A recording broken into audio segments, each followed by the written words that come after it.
Hello, everyone, and welcome to another episode of the Play Action Podcast presented by Warrior Student Media. I'm Brandon Smith, joined today by my partner, TJ Haws. Yep, we're back. Last episode we went over our offensive rookies. About to be rookies. Yeah, about to be. Sorry, prospects, I should say. Prospect. Our top guys, and then some sleepers. And now we're back, and we're gonna do that for defense. Now we've got defensive edge, defense interior, linebacker, corner, safety. So yeah, it's gonna be a fun episode. Going over a bunch more prospects you guys should keep your eyes on throughout this draft process. So we're gonna start at IDO 1. Yeah, this is pretty Jordan easy. Davis. Jordan Davis. He's the number one interior defensive lineman. He's got size. He's big. He's big. He's a big boy. Big. What is he? Like 6'9", 340? He's like 6'6". Is he 6'6"? Okay. 6'9". Jesus. Hey. Imagine. Dude, that'd be insane. That's just illegal. No, he's like 6'6", like 300 some probably. I think the 340's right. Dude's insane though. This guy's crazy. I know I had my doubts on him early on in the draft process because I don't know what people were saying he was like 26. Yeah, but he's not. He's 22. He's 22. He's a good aged prospect. Dude, when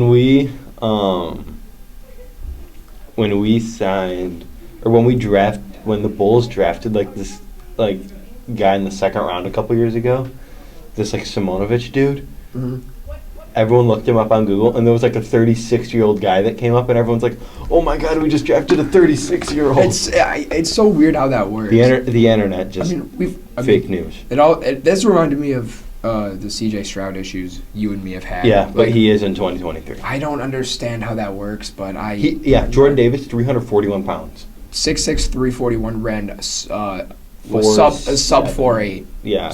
I don't know the exact time, so I'm going to say sub 4.8. I think he was a 4.77. That's insane. That's 4.78. Freakish athlete. I'm almost positive he's in the 100th percentile for athletes or something like that for his based off his size and all that. Dude's incredible. He's going to be so good. I'm very much hoping that today we still don't have any of the same underrated players. We might have. I feel like we will. Okay, so give me one of yours first then. I'm going to go with Haskell Garrett. Okay, that's one we don't have together. I really like the presence he brings on the interior. He's been very consistently good on the Ohio State defense, and I think he's going to be a good contributor in the NFL. Yeah, my first one, I hate to do this because he should not be someone considered on this list. It's Marvin Leal. He should be the clear-cut number 2 in my eyes. But he's not. He's number 4 and 5 for I don't understand. He's prospect fatigue. He's been hit by prospect fatigue more than any other player in this class, I'm willing to say. Or at least he's up there. Dude, we know who the top 2 are, in my opinion. Who? You say him. Now I'm an idiot. Kayvon Thibodeau. Oh, yeah, obviously. But no, this dude can play on the interior. He has the size for it. He also has the speed to come off the edge. Nothing crazy there, but he's got versatility. I think he could play in really any defense. Yeah. Making him a pretty solid level prospect. So, another guy I don't know if he's really underrated, but he's a guy I really want to talk about. Fiderian Mathis. Okay, thank you. Okay, we don't have the same. Okay. So far. Who were you thinking I was going to say? No, I didn't think you. I just was hoping you didn't say my other guy. Okay. Dude, I really love Fiderian Mathis. I remember last year watching Christian Barmore, and I was like, wait, who's this other dude that's just blowing the play up more than Barmore? Fiderian Mathis. It's crazy how these defensive tackles out of Bama play. They're all they're really good 3-techs. It's really crazy because you bring up Barmore. Barmore didn't really start ever for Bama. He was an early 2nd-round draft pick. Yeah, and he maybe should have went higher. He probably should have. Mathis should be a 2nd-rounder too in my eyes. Yeah, that's probably what I think as well.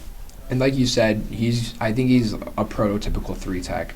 Those Bama tackles do become 3-techs. He's fast. Oh yeah. He's extremely athletic, and I think that bringing that type of explosiveness and that type of strength, I think that's going to be a really good package from it. I think he's going to be a great player in the NFL. I completely agree. My second underrated one here is Matthew Butler out of Tennessee.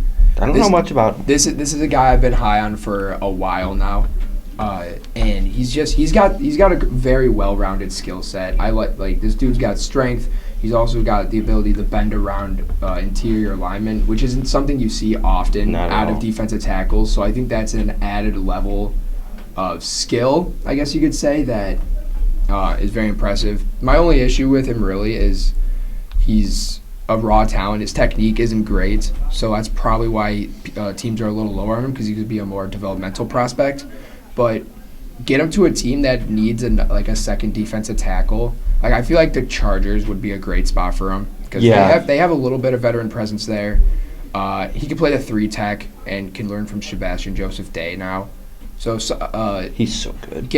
I completely agree. Getting in a system like that, though, is going to let him hit his highest. Even I wonder if Fiderian Mathis there would be nasty. Again, that prototypical 3-tech. Yeah. Hold on. Actually, real quick, I want to just briefly bring up one guy, Thomas Booker out of Stanford. Okay. This dude, I'm not saying his play doesn't look incredible, but I saw an interview that he had with Brett Coleman. That dude is one of the smartest players in probably all of college football. So I think that alone is going to get him drafted early. I just thought I'd mention that because prospects with a high football IQ tend to go a lot higher than their talent shows. So that's a name to look out for too. Moving on to the edge rushers, I think it's your number one edge at this point too. No. I want to see what you say. I have Hutch, but it looks like you have something. I've officially made the move to Trayvon Walker. Crazy. And that's just, I don't like that. I have to. I get it. There's been no football games played. How can you move him up? Hey, I mean, what do you mean? So, once the college season ends, just everyone's locked in? I mean, no. Come on. But his rise has been absolutely ridiculous. His rise has been ridiculous. The combine has... The combine helped. The combine did help. Combine truly helped. But even after the combine, I've seen him go from, edge 3 to now you're edge 1. Okay, well, I've talked about it for weeks now. He was like your edge 4. No, I've talked about it for weeks that he was in my guaranteed top 3. I moved Jermaine Johnson down the 4. That's what I was saying. After the combine, you were still saying Jermaine Johnson was your edge 3. Yeah, and then I realized I was wrong. I was just still. I mean, Jermaine Johnson's still really good. He's worth a top 15 pick. But in my opinion, and you might think this is as crazy as I think, and I like Trayvon Walker. He's right up there with Kayvon Thibodeau for me at edge 2. But in my opinion, Jermaine Johnson, out of the 6 first-round pass rushers that are kind of consensus at this point, he is the worst out of them all, and I think he's not that particularly close to the 5th one. I am baffled. I am baffled that you just said that. I think he's a late first-round player. I was working on my scouting report last night for him. You just said late first round. Jermaine Johnson is a late first-round pick. Yep. That is... Doesn't have a lot of bend. That is quite truly the craziest thing I've ever heard you say. Okay, I'll back it up. He doesn't have a lot of bend. Mm-hmm. He doesn't have great pass rushing moves. His hands are violent, but he has no clue what to do with them. I like this. I like his speed, but sometimes he overuses it. I watched a couple of the games last night. I watched the North Carolina game, and I watched what other game was it? I watched a couple games last night. One of them being North Carolina, though, and that game really stuck out to me. He overshot Sam Howell a few times. Going around the edge, he was going so fast that he couldn't even change his direction to get to Sam Howell when he had an easy sack. He beat the tackle, but he was moving so fast he had no clue what to do with it. I've always considered him as a prospect that's going to take a bit of time to develop. I think I think it's kind of. I do think he could still be a good player, but I'm not that.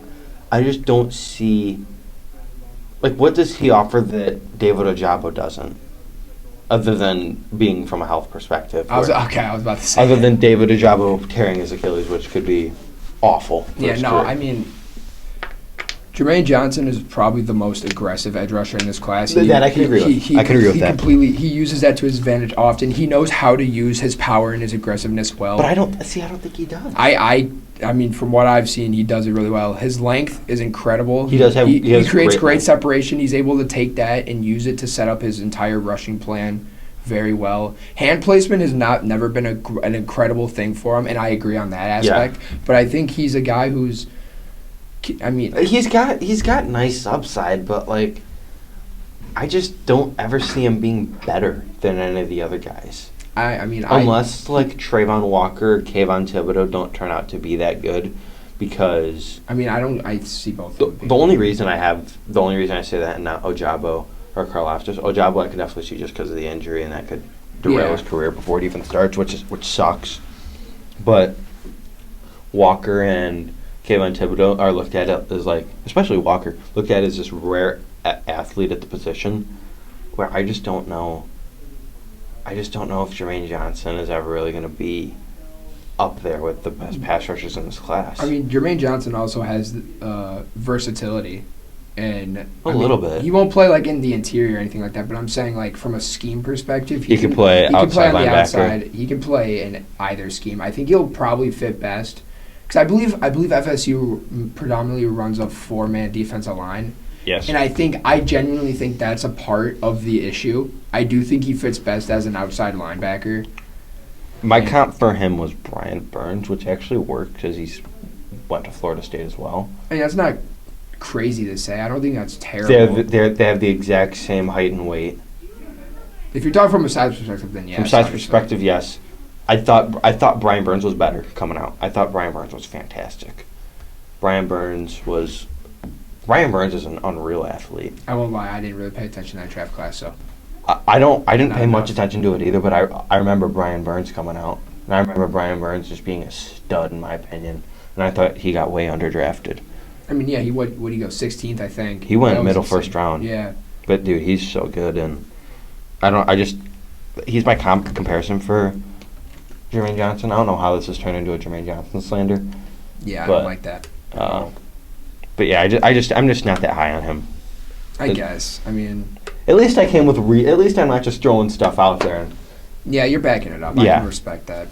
But hold on, let me briefly explain. Talk about some Trayvon Walker. I was just saying, let me explain my Trayvon Walker take now. Okay, I've told you for a few weeks now that KT was my 3, and I had moved Walker up to 2, and it's me moving up Walker, not moving KT down. And that's possible, even though you're actually moving Kayvon Thibodeau down, but it's more because Trayvon Walker is that good. That's what I'm saying. I was just explaining it. Yeah, exactly. So it was really difficult for me to decide between Hutch and Walker, and that's mainly because Hutch is the more refined prospect. He is, I think, one of the only surefire, this guy's going to come in and be productive year one. I think there's 2 or 3 guys. Evan Neal's another one for me, like in that aspect. Or unless you're talking edge rusher specific.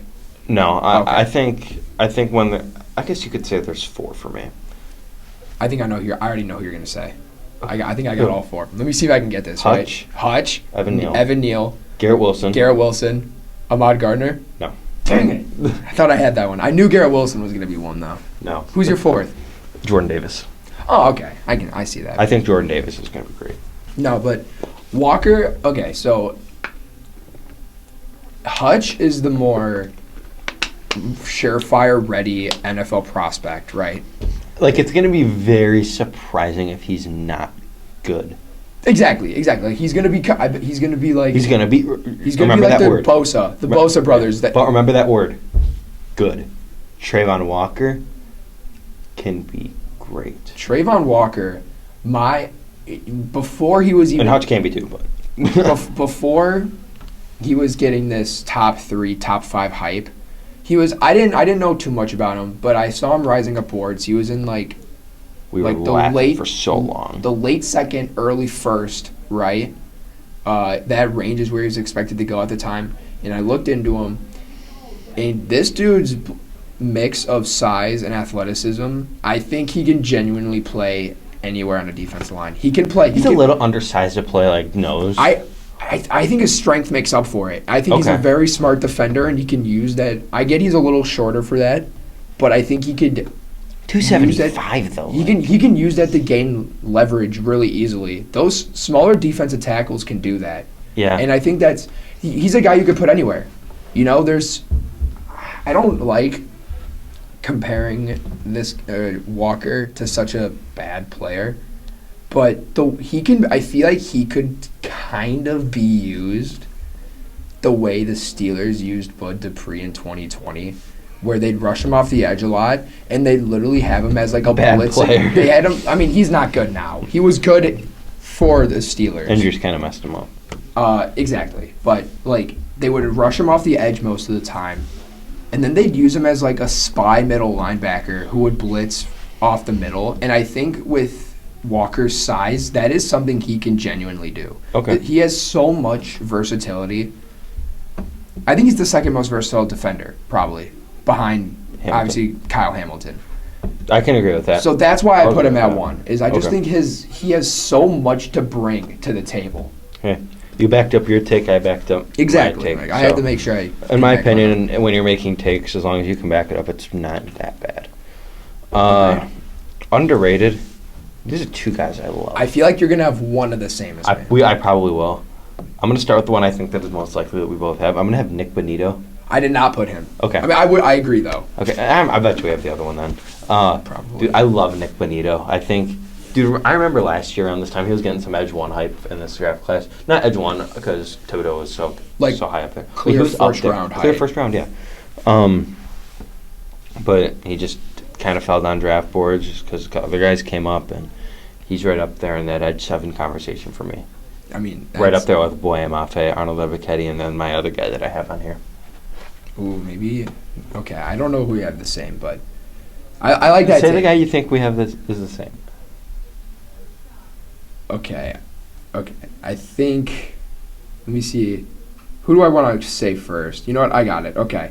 One of mine is Sam Williams. Is that who you said? Yes. I knew it. See, I knew you'd have Sam Williams. I love Sam Williams. That dude is unbelievably You and me athletic. both. Dude, he's so athletic. He is a second. I think he's a second-round caliber player. Yes. And I don't. You know who he reminds me of? Other than just even aside from literally his face. Oh God. Micah Parsons. Look him up and look at what he looks like. He looks exactly like Micah Parsons. I'll have to do that later because I'm not. Dude, it's hilarious. But no, okay. He wants to go to the Cowboys just like Micah Parsons did. Completely random aspect of Sam Williams. I saw a tweet this morning from just some Denver fan that was even though we traded our picks away, watch George Patton draft somebody at pick 64 that no one else was really looking at that high. That can definitely be okay. That is Micah Parsons. Yeah, that's Micah Parsons, dude. Micah Parsons is back in the draft. Unbelievable. That actually shocked me. Okay, then. Wait a minute. Hang on a minute. What? Can Trayvon Walker be as versatile as Micah Parsons? He's not as fast. I mean, the build is fast. I mean, he's fat. I feel like. What do you run? You run 4.5? I think so. Yeah, but Parsons ran Parsons did 4.3. Technically, Parsons beat Tyreek Hill in the race for the Pro Bowl. Remember the race that was totally scripted, and Tyreek Hill jogged the whole way, but Parsons beat him, so he's the fastest player. Parsons is fast. Yeah, no, I don't. I don't know. I don't think Trayvon Walker can play linebacker. No, but Walker he's got a lot of flexibility. But yeah. No, okay, but I'll bring out this Sam Williams hype for you and me both. Dude's extremely explosive off the edge. Blend of athleticism and strength is crazy. Yep. Makes him a legitimate number one edge rusher on a team, potentially. He's got that upside. Great use of his hands. Right. My only issue is that he's not super flexible. He can't really bend around defenders, but with his athleticism, he can push through and kind of just toss them away. In my opinion, he's the only guy, other than some of the top edge rushers in the class, in my opinion, who can actually be the best edge rusher on the team. I think Ojabo. Ojabo's always going to be a complimentary. I agree. My comp for him is Robert Quinn. I think he's kind of going to be in the same role that he's been in the past couple of years. Like, I know Robert Quinn took off and had this really good season this last year for the Bears. So are we saying before the Bears then? Like Robert Quinn prior to being like, I feel like with Dallas, Dallas Robert Quinn would be a good one because, he was overshadowed by DeMarcus Lawrence. Let me say this, though. If Khalil Mack plays the whole year in 2021 for the Bears, Robert Quinn does not break the franchise sack record. Breaking the Bears franchise sack record is also, like, a big deal. I mean, TJ Watt tied the NFL sack record, so better. But, like, the Bears' history of, like... No, yeah, I get that. For sure. There's a lot of good names there. No, like you just said, you and me both love Sam Williams. This dude's... He's awesome, man. His explosiveness is going to get him drafted alone. Maybe even overdrafted, but he's so good. What do you consider overdrafted? Like first round. Oh. Like late first. I don't know, dude. Maybe he gets drafted. Hey. Send him to the Chiefs. That dude will be the best edge rusher on that team. Yeah, Frank Clark sucks. Frank Clark sucks. Chris Jones, go play defensive tackle again. Yep. Exactly. So now we have our linebacker one. Wait. I got to talk about my second guy. Oh, yeah, you did have. Because I forgot you and me had the... Yeah, I forgot we had the same I'll go over briefly, but my other edge rusher is Kingsley Enagbare out of South Carolina. He fell. He's fallen a little bit, but he's still a guy. Where's he projected now? Like mid-late second. Okay. And I think he should be an early second pick. I think he's very good. Dude sucks at run defending. I feel like that was brutal. I'm sorry. Okay, it's funny that they both went to South Carolina, but I feel like him and Clowney. I was gonna say I feel like he's like quite the opposite prospect to Clowney, as Clowney was an incredible run defender and was not anything special at pass defending. I love my Clowney KT comp. It's so good. Okay, you don't need to just brag, man. Come on, calm down. It's okay. It is solid though. I won't lie. But Enagbare is a poor run defender, but is a great pass defender. Yeah. Great use of his strength. Great first couple steps off the line. Counters really well. I mean, I think he's a very NFL ready edge rusher. I think he could come in and make an impact pretty much right away. Yeah. And he won't be a guy who plays every down until he develops a better run defending package. But I think a guy who comes in on passing downs early on to a team. I think he could be in like a Alex Highsmith kind of role. That honestly works pretty well because I like him as a 3-4 outside linebacker just based off his size. Yeah. But he can play both, so he's gonna be my other underrated edge rusher. So under our linebackers, I have for my linebacker one I have Nakobe Dean. Okay, I'm happy you did that because I put Devin Lloyd. I'm not super high on Devin Lloyd. I don't know how I feel about these two linebackers anymore. Nakobe Dean good, Devin Lloyd is good but not as good. But like, it's funny because both of them were considered like top 20 picks, and then like one falls, and then the other falls, and then the first one falls more. Like, Nakobe Dean hasn't fallen as much. I mean, once people started taking into consideration how small he is, people got really worried. Lloyd's combine sucked. Yeah, it's true. His athleticism was bad. Yeah, that's true. I mean, but like his athleticism on like Utah's team, it really showed. But I love Nakobe Dean. I think he can be a starting Mike linebacker for any team. See, I don't even agree with that though. That's the thing. I don't see him as a Mike. I see him as like an outside backer. I think he's a very scheme specific. Come on, strong side or weak side. I mean, he really can play either. Yeah. I think that one, then he can play the Mike. I think my issue is I think he needs to be covered up by a defensive end in order to really play his best, and maybe that's just something he's gonna have to do early on before he like gets used to the NFL. Yeah. I don't know if that's the right way to say that, but I feel like Devin Lloyd is more scheme diverse. I think I don't know if you've noticed, but I really value versatility in prospects. I think that's just the way the NFL is moving. But I think you can only have one guy maybe like on each unit who's versatile. Oh no, I meant not versatile. Sorry, scheme diverse as well. Okay. And like I said, I mean versatility as well. And I agree with what you just said. I'll say this: if the Falcons take Burks, bad. Bad. I don't know. I don't know. I feel like multiple versatile players on offense isn't nearly as bad as multiple versatile players on defense. The Niners have had their fair share of versatile players, and they've made it work. You know what's funny? That's exactly what I was thinking when I just said Ayuk, Debo, and then Kittle. Because Kittle can play, like, tight end. He can block, and he can play in the slot. Yeah. But, like, on defense, I've started leaning away from, like, Daxton Hill to Dallas, for example, because I feel like Daxton Hill and Micah Parsons, I don't know how well that would work together, because those are two very versatile defenders. Like, I almost would like Jaquan Brisker there, a good bit, like a more over-the-top guy. Exactly. I completely agree. I think that would be probably the better safety pick.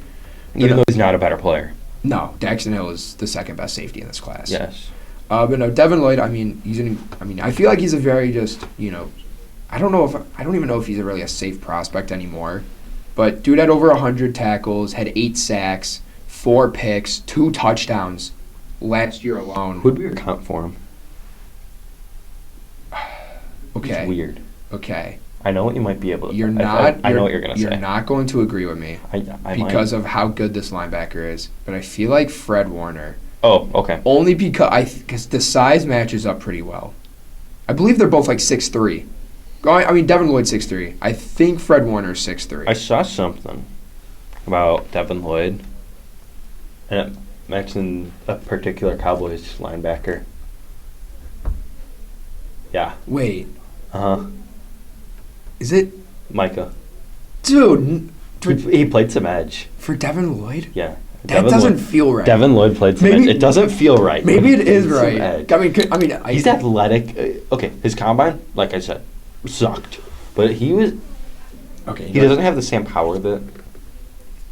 This combine proved that the numbers don't mean as much as people think. No. Kyle Hamilton ran in the late 4.6s, and he's still my number 1 prospect in this class. Yeah. Even though he's not even going to go top 10 anymore.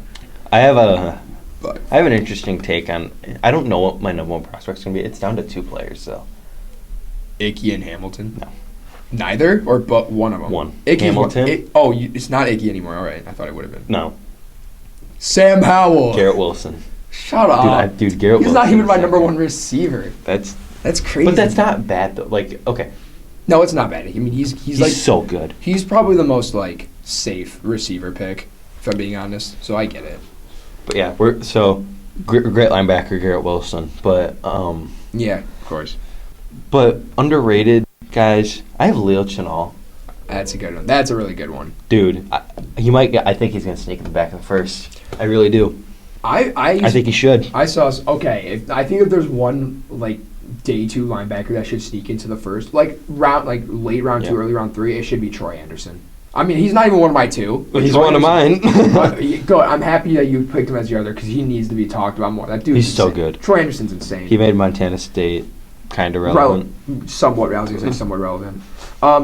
Easily my linebacker 3. And, Troy Anderson? Oh, no. Sorry, my first guy okay. here. Someone who should be, I think, a guaranteed first-round pick. He won't, but he should. Christian Harris. This dude is one of the best Bama linebackers to come out in a while.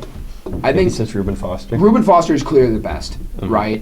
You have a case to say this dude's better than Devontae Hightower coming out, and arguably better than C.J. Mosley. You think he's better than Dylan Moses?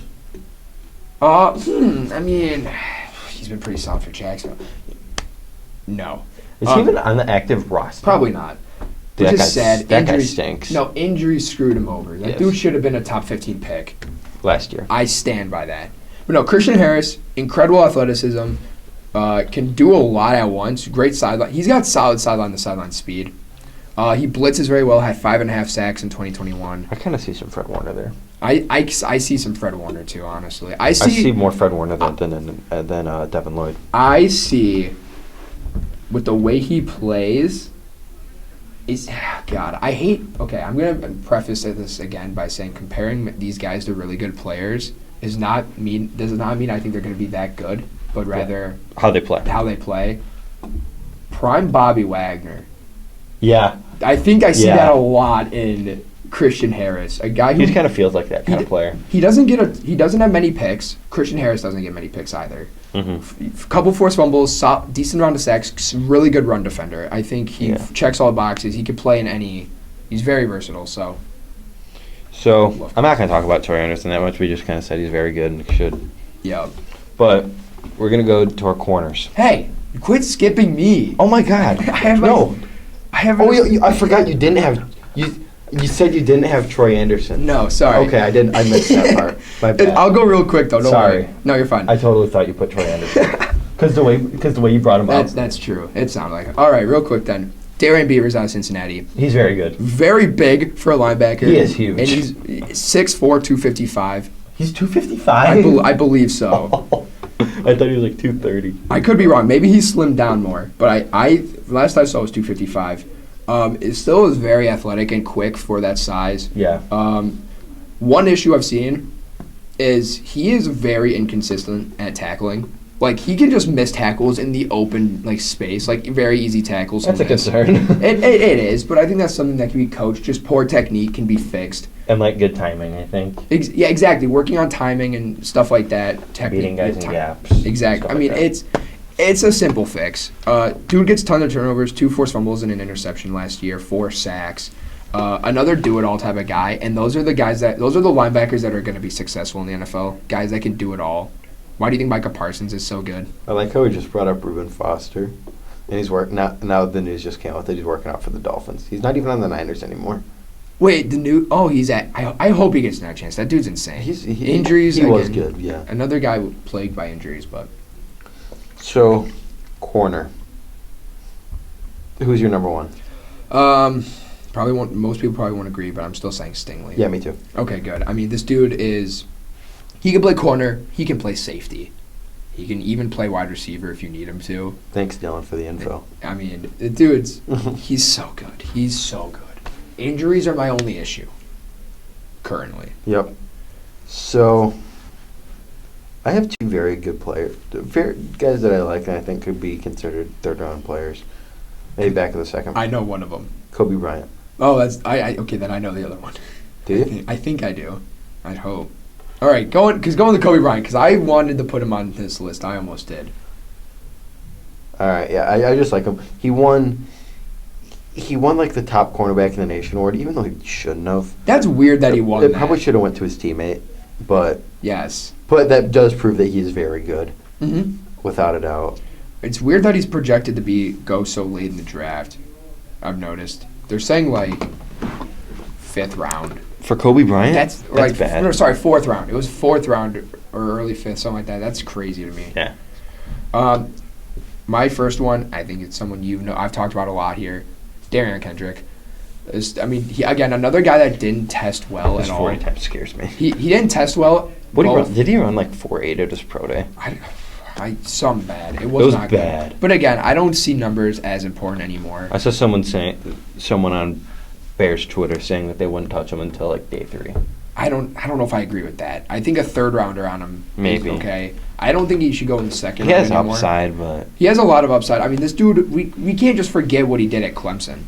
This dude is incredible at Clemson. Him transferring was a mistake now.